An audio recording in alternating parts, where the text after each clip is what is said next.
What's up, guys? Mason the Brock Henderson here. I don't know. I give up. I give up trying to predict this team anymore. We are the most unpredictable, inconsistent team that I think I've ever seen in the Premier League.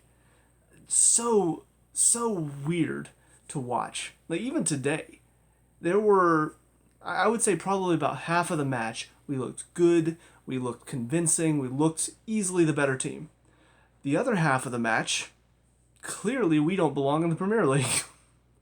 And what's funny is it's not like it was one half was good and one half was bad. No, it was like the first 10 minutes were good. The next 25 minutes after that were bad. The next 10 minutes after that were good. The first 10 minutes of the second half were bad. The next 20 minutes after that were good. The final 30 minutes were terrible. Like, it was just all over the place. I can't keep up. We ride that high and then just dip down so far into the low and then back up to the...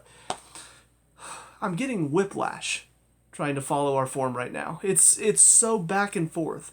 We cannot just put together a good run of results. It's got to be this weird, inconsistent mass where we put together convincing results. We can beat certain teams some days. We can beat the teams we should be beating when we need to be beating them.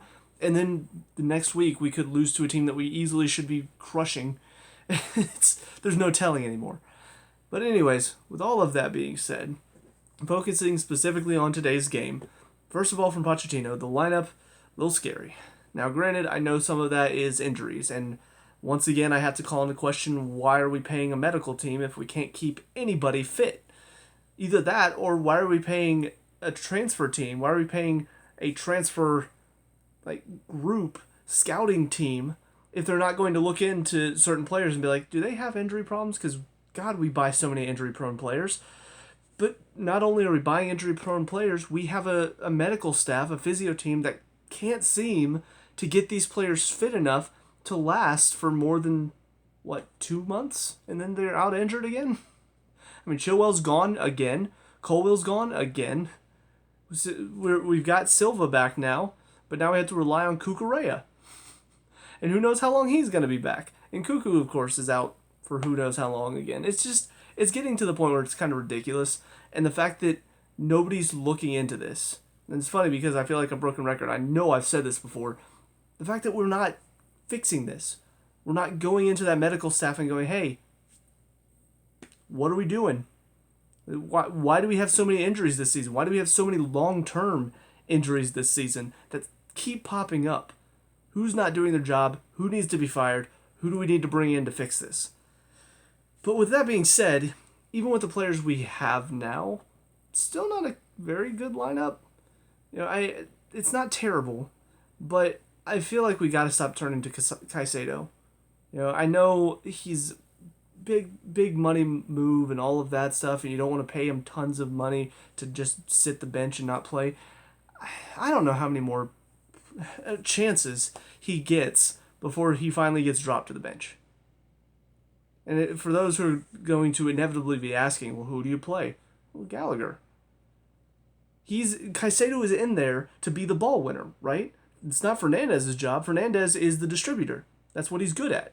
And that's what he does well. Caicedo is supposed to be the ball winner. He is too slow and lazy to do that. So get somebody in there who has the pace and the work rate to be the ball winner. Gallagher.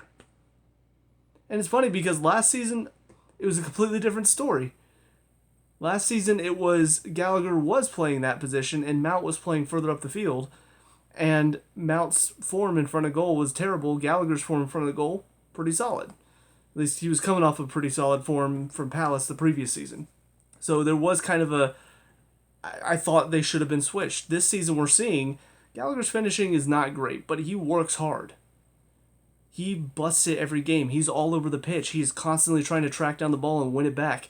So put him in Caicedo's position. Stop playing that waste of space and put somebody in there who's going to get the job done. Because I'm tired of watching him.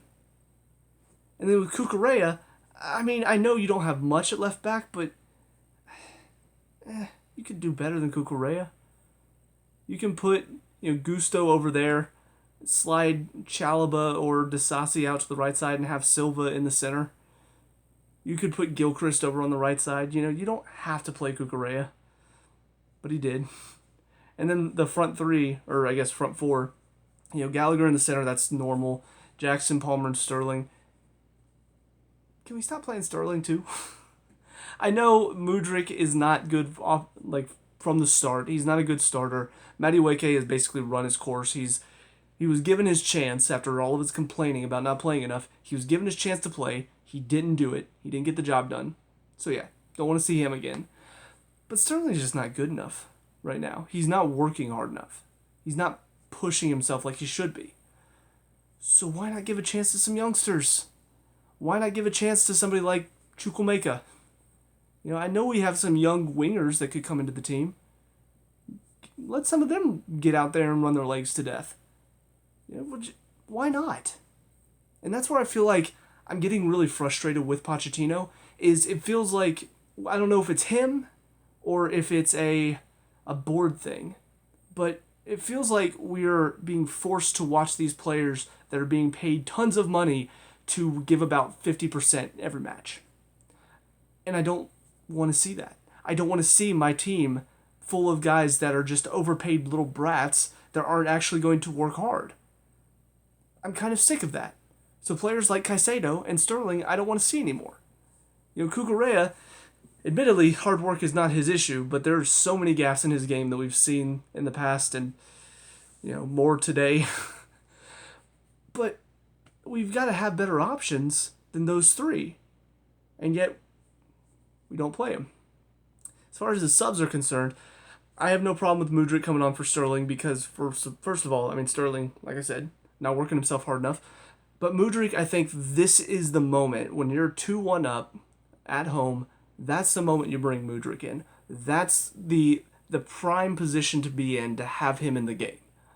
Is you're 2-1 up. They're going to be chasing the game. They're going to be leaving a lot of spots open in the back.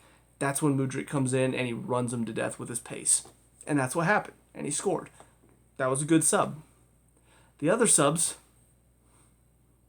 you've got, what was the first one? Oh, Cassidy coming on for Palmer. That one's okay. We haven't seen much of Cassidy. I don't know if he's going to be good enough to play for Chelsea.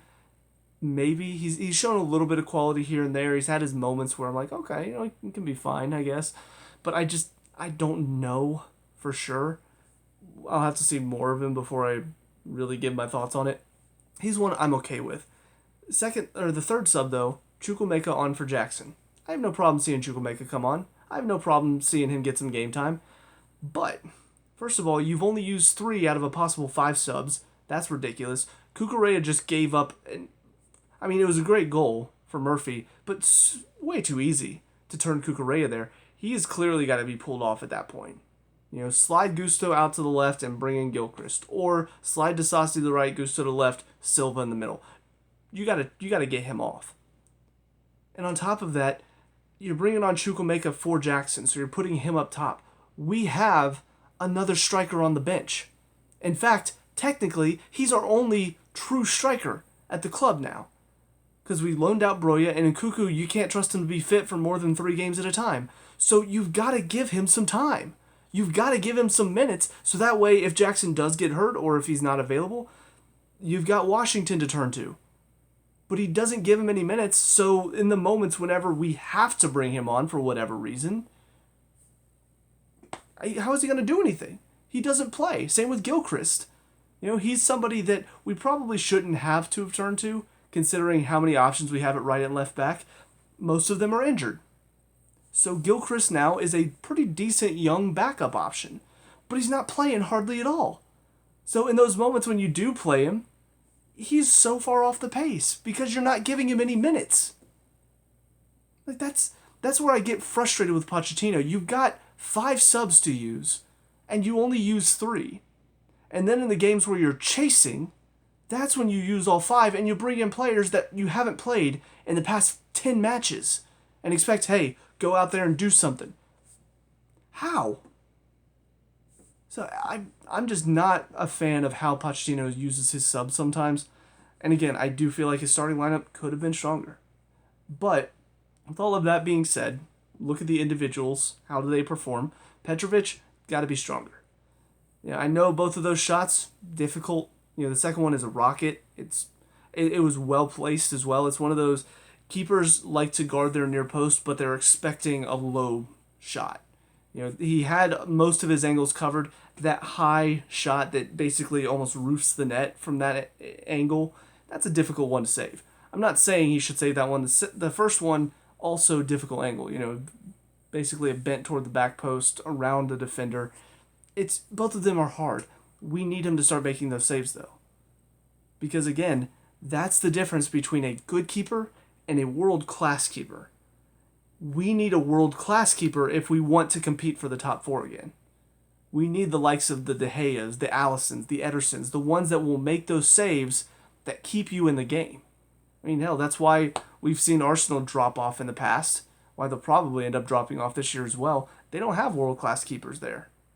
Ramsdale, Raya, they're not world class. We saw it yesterday with Brentford.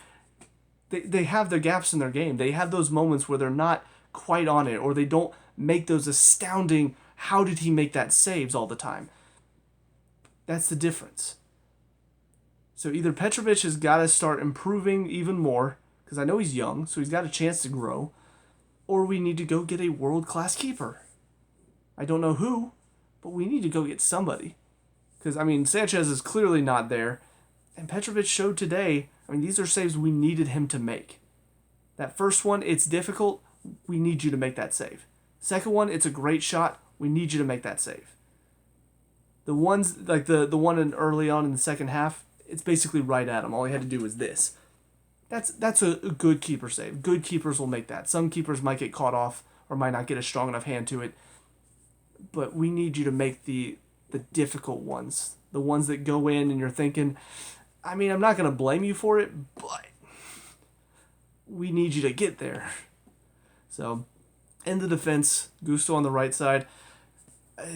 He's had a decent run of form. Today he was back to the inconsistent fullback that I've gotten used to for most of this season, because he had his moments where he looked pretty solid, got down in the attack fine, but defensively, man, he struggles sometimes. The first goal was basically all him, because he goes and gets to the ball first, but then flicks it backwards toward goal, gets bodied off of it too easily, and then it's just a simple pass, goal. It all starts from him giving the ball away way too cheaply. So we can't have those moments from him. And I know he's young. I'm not going to sit here and go, he's got to be playing at the super high standard. But when you have those really good matches, that means we want to see more of that. So when you drop off, it gets a little frustrating, because we've seen you play at such a good standard before. But today, very hit or miss for most of the game, I feel like. I think he's looking better going forward right now than he is defensively, just on the general cusp of things. In the middle, Disasi and Chalobah, a partnership that honestly scared me a little bit, because Disasi, like I've said before, he is a very up and down defender. He'll have his great defensive blocks. He'll have his moments where you just go, that's strong. That's good, strong work. You can see the moments when he blocks some shots or he makes a good defensive challenge. He gets really pumped up. You can tell he's got a passion to be out there. And I do appreciate that side of his game.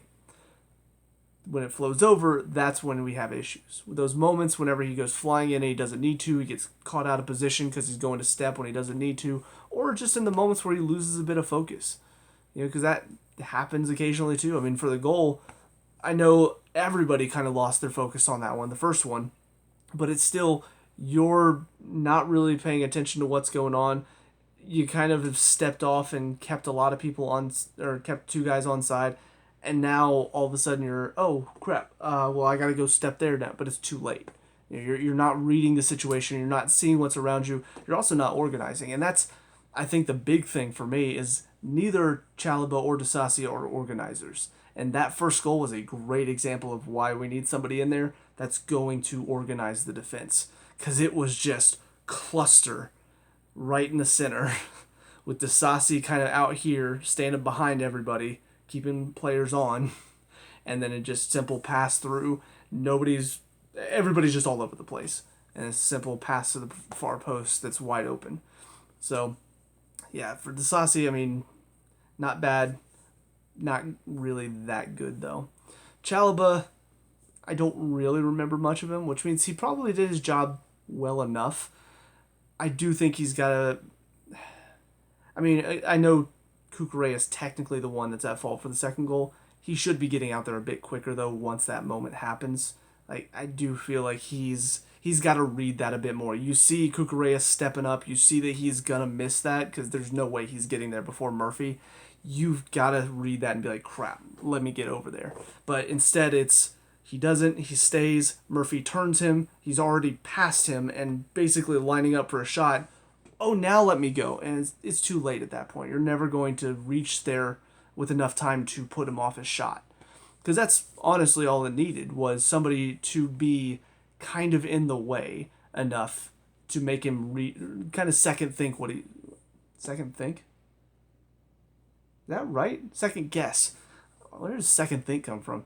But yeah, second guess himself for a moment, and maybe that means the strike is not quite as clean. But he had pretty much nobody in front of him. He just had to put his laces through it, and he did that well. Cucurella, he's back. Back from injury, and basically the same exact player that I've come to expect, which is a lot of hard work, really busts it, trash quality.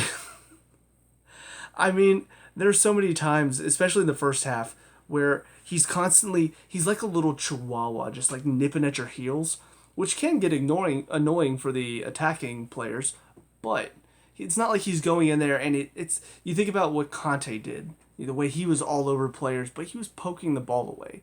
He's constantly pulling, tugging, he's on you, he's in your face, but he's winning the ball. Cucurella is all over you, in your face, pulling, tugging, but he's kicking you. Which means he's going to get carded eventually. I'm surprised. I don't think he did. I don't know how, because almost every single challenge he went into, he's kicking the player almost. And that's not good defending. Like, it's good pressure. It's not good defending, though. And what it leads to is what happened for the second goal, where you go out with that energy. You're like, I'm going to get him. And then he just turns you because there's no real sense of get there and close down. Get there and break down and show him wide. I'm just going to run full force and I'm going to hit you. And if players are clever enough, they'll use that, turn you, go, and you're done. So it's not good pressure. It's good work rate. It's good energy. It's not good quality defending. And that's what we need from him. And honestly, it's why he has had those games where he looked like one of our best players, because if it unnerves the other team, if it does get under their skin, if they start to play with a lot less conviction and they maybe get a little frustrated with how much he's all over them, that can be effective. But the more cool-headed ones, which there are several of in the Premier League, they're going to read the situation, they're going to see what he's doing, and they're going to use that against him, and they're going to find ways to get past him because they're realizing, oh, he's just running straight at me. I'm going to flick it around him and go. And he's done at that point. So I'm just surprised that still not learned a lesson. Like him or the coaching staff. The fact that he's not gotten that out of his game yet, the fact that he's still doing that, it's kind of frustrating. And now giving up a goal that made the final 5 minutes nervy, it's very frustrating. So in the midfield, Caicedo, already talked about him, worthless lump of space in the midfield. I mean, it's not good enough. And honestly, today, what made it more frustrating is there were so many moments when we needed to keep possession, when we needed to keep the ball moving, we needed to basically work together. And they were pressing high. We need to move the ball out of defense with enough quality to where we can get it out of there, get at their back line. There's a ton of space to run in behind, so do that and get him behind him as well with the pace of Jackson and Sterling. But the ball goes to Caicedo, I would say probably 30-40% of the time, and he just either loses it under the pressure or passes it right to him. And they're right back at us. This was mostly in the first half. Second half, I don't remember how much of it he did, but definitely in the first half, there were several moments where it was, we're under pressure, give it away. Under pressure, ball to Caicedo, he's got some space, passes it right at a defender, they're back at us. Win the ball back, pressure, we give it away. It was just constant pressure, give it away, and the amount of times that came from Caicedo's bad pass right to a defender was frustrating. And again, his work off the ball, I honestly, I do not know how Pochettino does not go out there and wring his neck. The amount of times that he is just walking, the amount of times he's behind the play, he's standing and watching. As a midfielder, a ball winning midfielder, to stand there and to not put forth effort, as a coach, I would be livid. I would be fuming. He would be off in a matter of minutes if I saw that. But of course, for whatever reason, whether it's Pochettino likes him, whether it's because, he works hard in training, so, whether it's we paid a lot of money, we can't just pay him to sit the bench. I don't know what the reasoning is, but he continues to do it every single match. He has one good match every maybe 10, but most of them are games like this, where he is probably one of our worst players on the pitch. And it's so frustrating to watch. I'm so done watching him. Because, again, we paid so much money for that. It's ridiculous. Fernandez in the midfield started a little slow, started kind of poor, but as the game grew on, I thought he had a fantastic second half. First half was kind of up and down, where he had those moments where he was good, keeping ball, moving it well, getting it down the field pretty well. But then there were some moments where it felt like he was a little, I guess, undone by the pressure, kind of struggling to keep pace with the game. So, yeah, it was kind of it was okay. It was kind of dropping off first half, and then second half came out, and I thought that's when he started to really step up his game. Gallagher in front of them, I know he's coming off of an illness, kind of showed. He was not quite the same little ball of energy that I've come to expect. He still worked hard, but it was a little slower than I'm used to seeing him. And you could tell there were some moments where he wasn't quite on that same level that we're all used to seeing from him. So, yeah, I'm hoping that this was just sort of a one-off and we see better quality from him next game. Sterling on the left side, like I said, just no work from him either. And it's ridiculous. And the thing is, when he was doing this at City, because I do remember there were times I'd watch him, and he'd do similar stuff at City, which is why I think Pep was okay with letting him go, if I'm being honest. But when he was doing it at City, the thing about it, City is such a good overall team that if one player is not quite on it, if he's not quite working hard or he's not tuned into the game very well, the other players pick up that slack. With Chelsea, if one player's not working, it kind of affects the entire team because we don't have enough quality around the pitch for one player to slack off. The fact that we have two slacking off makes it even harder for us. But for Sterling, I mean, there are so many moments where it's got to be better. You've got to work harder. You've got to do that little bit more. He had his moment in the... is that in the first half? Yeah, no, second half, where Jackson flicks it through to him and he's in and he takes it around the keeper. That part was great. But then what do you do with it? Well, you just have a lazy shot right at the defender. Why not take it in, pass it in? Why not pass it out to Palmer, who's got a better angle? Why not pick your spot and put it past the defender? But instead, it's that lazy, all right, I'm around the keeper, now I'm just going to swing my foot at it. Oh, and the defender blocked it. It's laziness is what it is. Because he doesn't want to use his brain in that moment and go, hey, let me pick my head up and see where I need to shoot. There's another moment where he's basically driving down, I think it was our right side, and he's taking on the defender. I think this was also in the second half. And all he's got to do is just use a little bit of that guile that he's shown before to take on the defender, maybe fake a shot, have him dive in, cut it back, do something along those lines. But instead it's just take a touch, have a shot, it hits the side netting. And there was no real danger. The keeper even knew. As soon as he hit it, the keeper was there. If it was on target, he would have made the save. If that's not really helping us. Like, you're not doing anything with that. You're just giving them the ball back. Why not try to do something clever with it? But I think he's too lazy to. At least that's what I read from it. He doesn't want to try to work hard and beat the defender. So let me just have a shot. Oh, it's wide. Oh, well. It's a little frustrating. Palmer on the right side, I mean, obviously had an assist, had a goal today. Looked better. And I think he's still even got better than what we saw today in the tank. He's just been so inconsistent of late that I mean, if he is not playing well, we're not playing well. There's that, you can't rely on a player that much, but we do. Because again, today, good shot for the first one that sets up Jackson. Great shot for the second one to win or to score to take us ahead in the second half. Without him, it's 2-1 and we've lost. So you can't rely on him, but since we need him to play more like he did today in more games and not like what we've seen in some of the past ones. But yeah, I mean, today overall very solid, very good. I think this is probably a standard performance for him. I think he's got better, if I'm being honest. Jackson up top, I thought looked pretty good today. Honestly, probably one of his better performances. And I think some of that is just coming down to confidence. He's willing to try a little bit more. He's I think believing in himself a little bit more. So there are more moments that are coming off for him. That little flick, that was clever. It's a very clever touch and good goal on top of it. The moment where Sterling took it around the keeper, I mean, that was a great flicked header from him. That is a true striker's flicked header. That moment where you beat the defender to it and you flick it on to a player who's running in behind. I mean, that's the type of play that you come to expect from strikers like Giroud, or Benzema.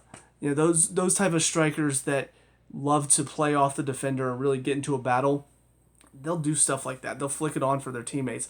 When that happened, I was like, I know it's a small thing, but that is a good look for Jackson. To play like that, to look like that type of striker, it's a good look. But he was constantly terrorizing the defense. He looked dangerous a lot of today. Where there's some moments where he slipped up, where there's some moments where maybe he was a little too selfish, maybe not strong enough in the shot. Yeah, of course. He didn't have a flawless game, but today was probably one of his best games that I've seen him play. So if we can see more of that, that would really help us going forward. Because, again, beyond the fact that he's the only striker really we have at the club, since apparently Washington just doesn't exist in Pochettino's mind, we just need that up front because it makes everybody else look a little bit better when you have a striker that is drawing that much attention from the defense.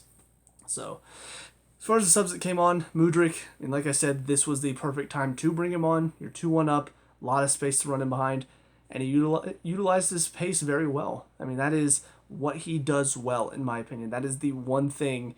Is that worth how much we paid for him? Probably not. But if you're going to have him on your team, that is when you need to bring him on. Don't start him. That's the thing. He's probably going to start next match, and he's going to be terrible. But if you can keep him as that super sub to bring on whenever you're already up a goal, when the other team is chasing, that is the moment where he's going to turn on the quality and the pace for a second, and he can get you a goal. He can make the game a little bit more comfortable for you. That's what I think he's pretty useful for. But again, I feel like it's going to be, he played well and Sterling didn't, so he's going to start next match over Sterling, and then he's going to be terrible. Cassidy, didn't really see too much from him. Had a couple of moments. He looked pretty solid, but it's hard to really tell because we're not seeing enough of him. We're not getting to see the full picture. We're just seeing bits and pieces from him. And then Chukwuemeka was the last one on, and it was kind of late, and he was put up top and just kind of, I don't know. It didn't really feel like he provided too much that I can remember. But I don't know. It felt more like a let's waste some time and rest Jackson's legs for the next match type of sub rather than anything that really was supposed to help us see out the final few minutes. But with all that being said, though, it's a win. It's a needed win. We're still bottom half of the table, but hey, now we're only 1 point behind Newcastle in 10th. So there's the bright side, I guess. But, we need more performances like this. The problem is, there's no telling if we're going to get more. Next match could be another terrible performance. Or it could be great. There's no telling.